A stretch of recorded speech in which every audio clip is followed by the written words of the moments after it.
You into any situation with the opposites at that? Well, they're opposites. I had a few run-ins. I'm not gonna cap. I had a few. Because at that point they look at you like you chose a side in their world. Eventually, yeah, I chose a side. At one point in time, I chose a side. I even have some dead FBG members tattooed on them. Cause I developed that kind of relationship with them in like a 5-year span. Everything's still good? You cool? Yeah. With certain people, yeah. But rest in peace. A lot of them I was really locked in with. They passed away. Thup, Kobe, Brick, you know. I mean, that's real for you to say free Durk.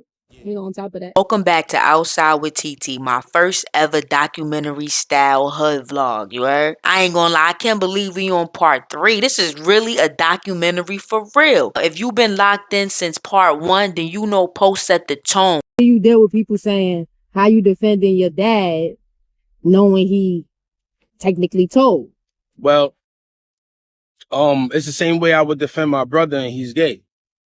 The streets frowns upon people being homosexual or gay or whatever word they want to use, LGBT, right? Right? So the same way they want me to shun my father is the same way that, according to the streets, I should shun my brother or my sister, who also is LGBTQ, right? So you telling me I gotta just my sister, father, pops? Nah, y'all niggas doing too much. I don't need the streets that much, so I don't care about what they say. I don't need it that much. You know, I grew up, mommy telling me, anybody play with your brother or your sister, jump in. Anybody disrespect your mother or your father, you defend, you know what I mean? That's your pop.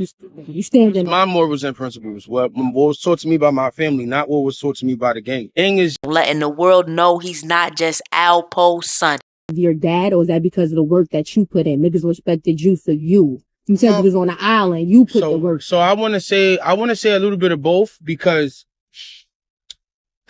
back in the days when Alpo being my dad was actually a good thing in the streets, before it became a negative, because it's now this generation upon to him as for that one thing.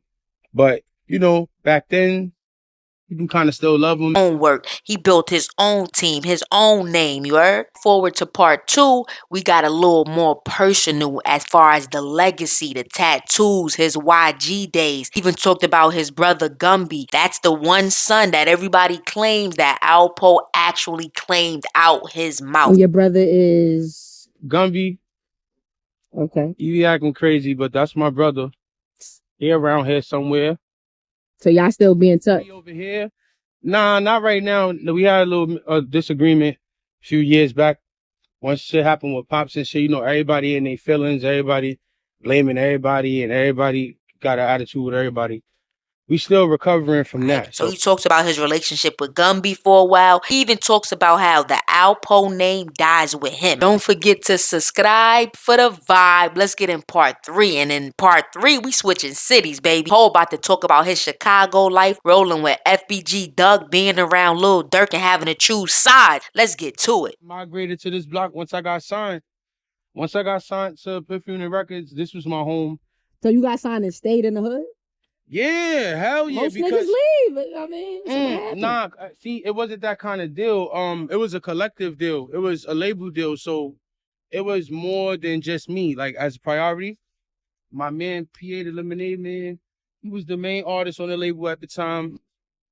From hype man / security / whatever them niggas. I can't see you as a hype man. I ain't gonna. Oh, I can show you. I'm gonna see you. She was getting light and shit? Nah. I'm talking about like hype man. Oh, everybody put your hands up. Like, yeah, like that. Like, I worked my way up from being the hype man for the main artist to being the main artist. And you know, this what y'all get today, but started right here.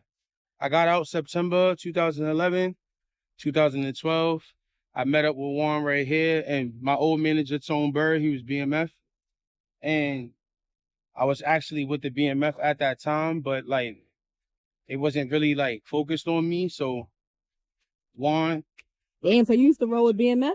Yeah, we're gonna get into that when we go to Queens, because once I take you to like my Queens connections, I'm gonna put my Brick Squad chain on, I'm gonna take you to those routes. Damn, so you getting Queens too? Yo, we outside. Yeah, that's a fact. But everywhere, I ain't gonna lie. We outside. Yeah, nah. Yo, niggas be limited. Y'all be thinking I'm playing. I'm dead ass. Hell no. And I'm okay with that because tell me, you know what I mean? So don't be having me around. You know, you got if you limit it, then that's how far you gonna go. Simple. Think about it, right? And not even to bring up Puffy, but like Puffy and Suge and people like that. These people started off as some type of record exec and became who they became. It took a long time. And shit, you think they couldn't go places? But these niggas made millions of dollars. It's like, nigga. But Puffy wasn't gangbanging. The average nigga that's gangbanging can't just get up and be like, fucking, I'm going down the block. I feel you, but I also know that if you what I used to call myself international banger, where you rub shoulders with people from different gangs and different jurisdictions your whole life, you kind of develop a web that'll protect you and guide you through the streets, and you know what blocks to hang on. It's my playground. Like I said, I'm gonna keep saying that.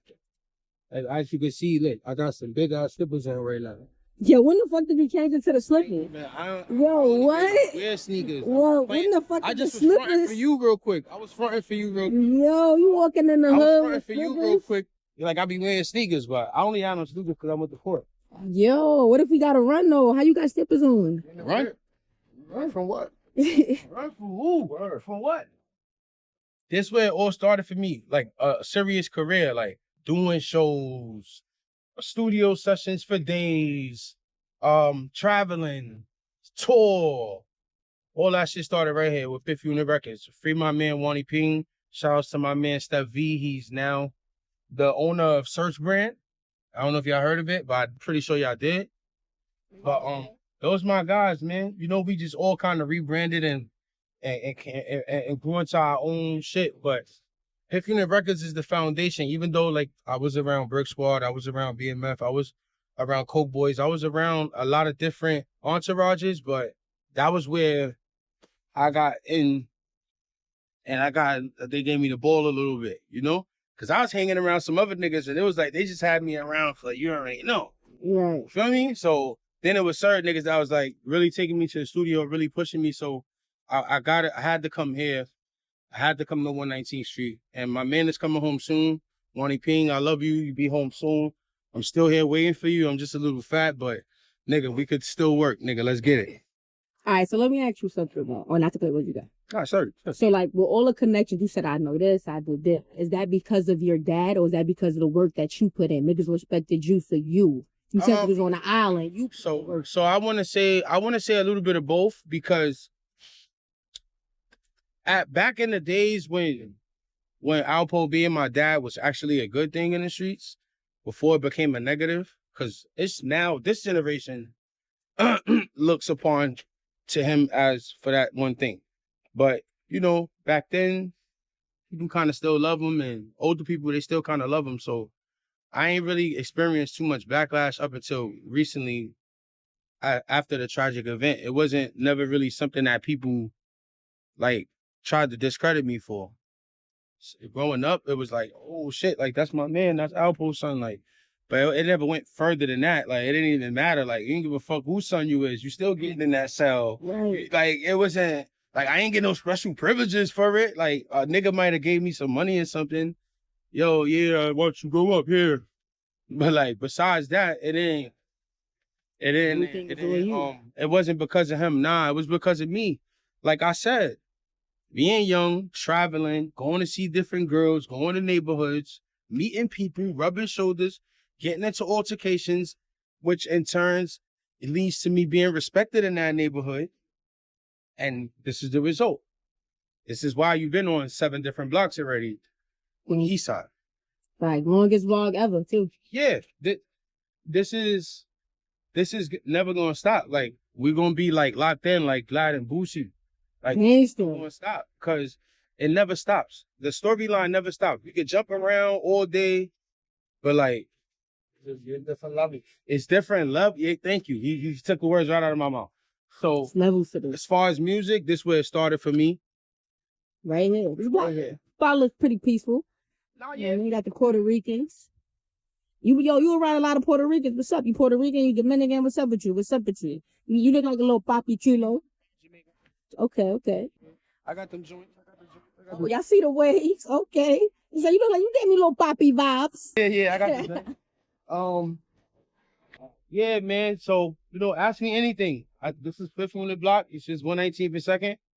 Everybody here, everybody safe. This is monumental area for me. You went to that school, PS 96? Nah, I went to PS 57 down the block. Okay. Yeah, I went to elementary school here, and I went to CES 132 in the Bronx for a few years too, as well as 148 for junior high school in the Bronx. And I went to high school in the Bronx and in Harlem. Chicago. How did Popperazzi Cole end up in Chicago?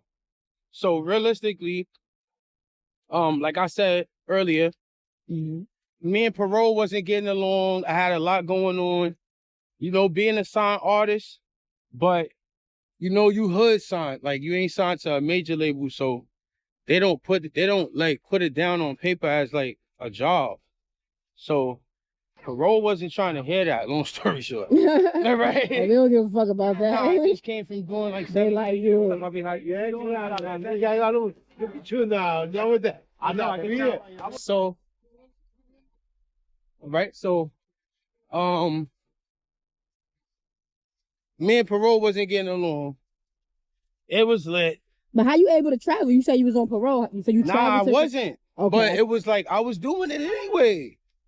And I was getting in trouble for it. And, the girl that I was with at the time, she was a little older than me. And she wasn't really down with like the immature shit. So she wasn't trying to fuck with me no more with all the reckless shit I was doing. Breaking curfew, going out of town, this, that. So we parted ways. And they told me basically like, yo, you go into a shelter until you can find another apartment for you to parole to.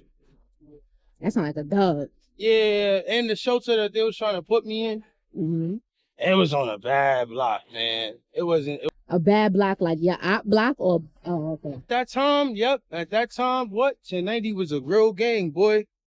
At that time? Yeah, nah, that shit is extinct now, but at that time, woo! You good. I didn't realize you had it. Them boys was on that, you heard? Mm-hmm. Them boys was on that. They was out there hunting.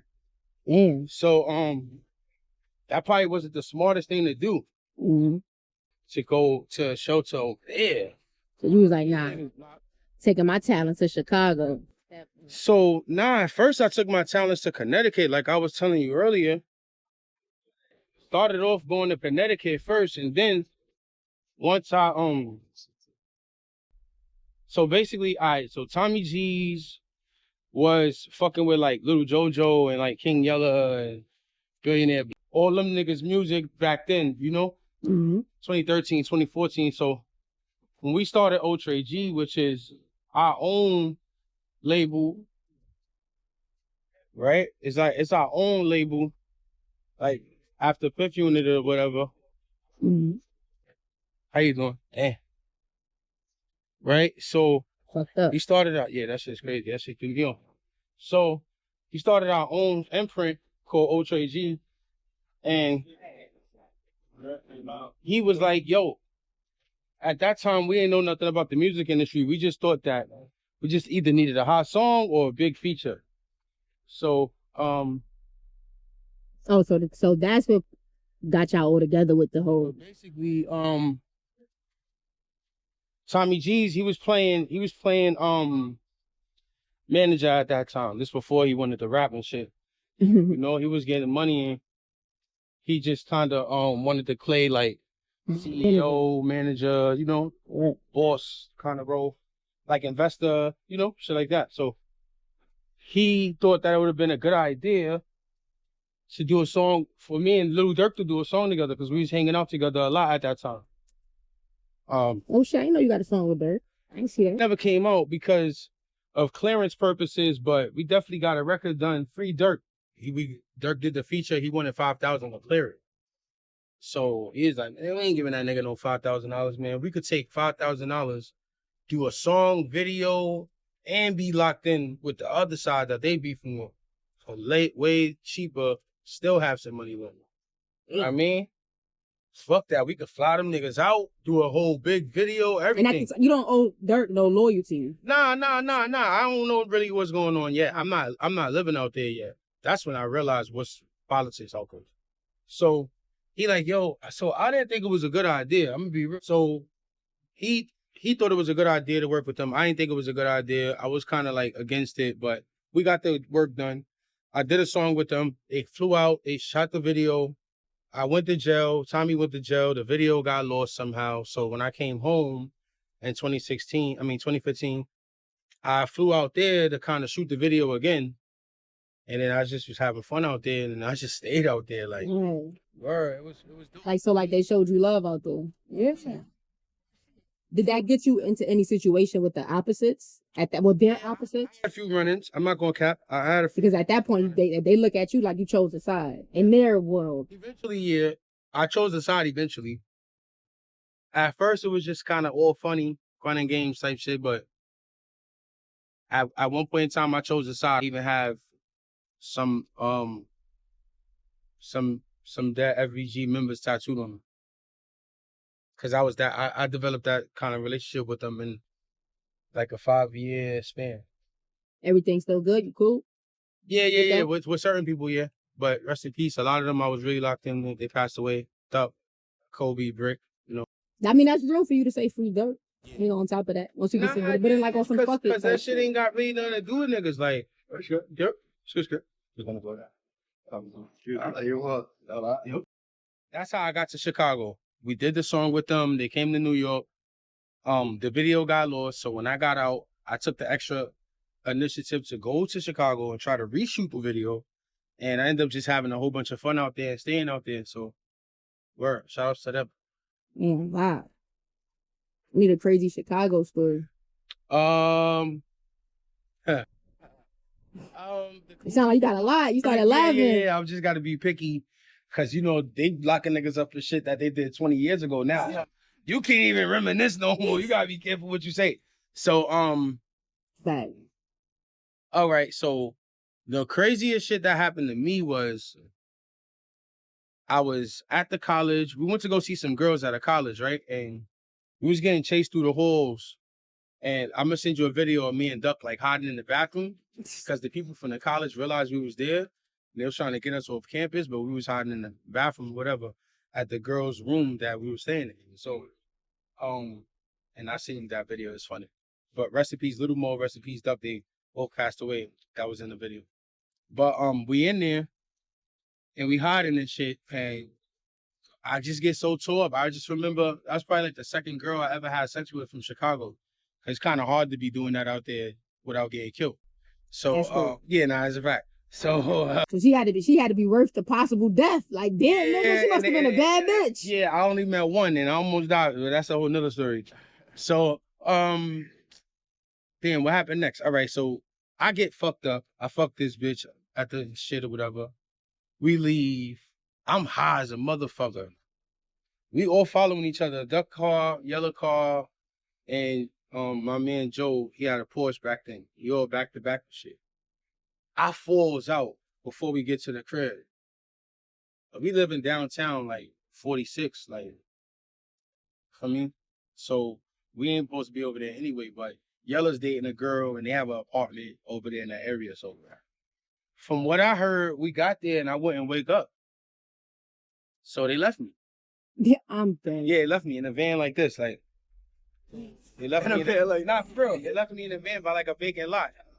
And with the door open and me sleeping on op block.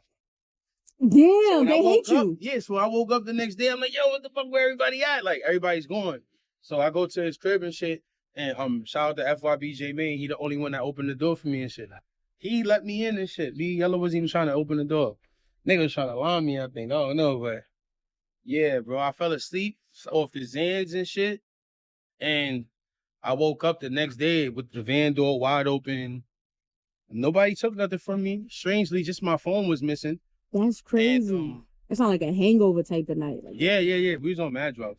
You said we was on mad drugs. Yeah, I almost fucking died that way too. Word. That's a crazy Chicago story. That sounds optional. Waking You up chose the that. next day, yeah. Waking up the next day in the van with the van door open on the wrong block. I don't even know how I'm still here to talk about So it. now we got your day one right here. Facts. Introduce yourself. Is me Throughout the whole vlog. on my app. Got some moppy from You shining, ain't you? of course, always. Right. Damn, in the hood too. That's crazy. Nah, yeah. I got more jewelry in the car and shit. It's just so hot. I don't even want to. How we out of the treasure. You feel me? Okay, what's going on? This a regular day. Today Wednesday. What's going on? I can only imagine what Friday look like. I think we probably. Let me see what time is it. I think what we should be doing is we should be heading to the jewelry store.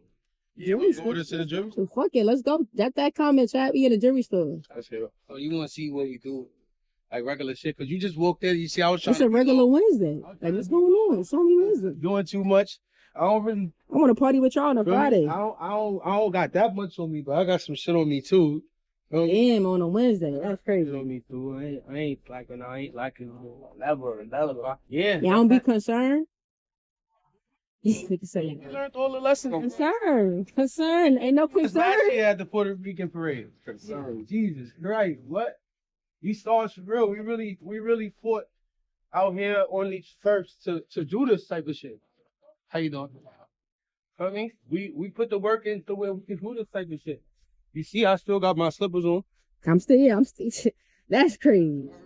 You gotta be one comfortable ass nigga to be walking around the hood with the slippers on. This is my hood. I ain't on the wrong hood. You know, I ain't trying to teach the kids nothing bad. No. I'm trying to teach them that, you know, when people love you, love them back. And this is the result. And you got your header just waiting for you. Nah, these my brothers, man. I've known these niggas 20 years plus. You know this nigga 20 years. It's 2025, right? You start coming to my house like 05, 06. 20 years. And that's crazy. We on second now. Yeah. Yeah, like Even just on 113, you really comfortable. Ah, yeah. You could go anywhere you want to go. Like, I'm gonna be real with you. Like, we could really go anywhere in Harlem that you want to go, especially on the east side. But like I said, certain areas, uptown, down, they know what's going on. Yo, walk back towards the block. No. Or gonna walk back towards the block or drive. It's up to you. You call it. Okay. Yo, thank y'all. Where y'all parked at? No, you got an out right there. And the car down. So we gotta go. Yeah. Somebody drop by? Yo, all right. So right now, They in the middle of the street. of course, we gotta go to the jewelry store. That's what this is for, right? Hey, we like stories. What we got? Hold on, look at that. Okay. We got Joe. Drop a comment. Yo, chat, drop a comment for Joe. You in the bill. Hey. Time now. You watch them grow up? Saw us when the Jules was doing us wrong, them little bullshit, you mean? Pulled them out. It's a trust thing.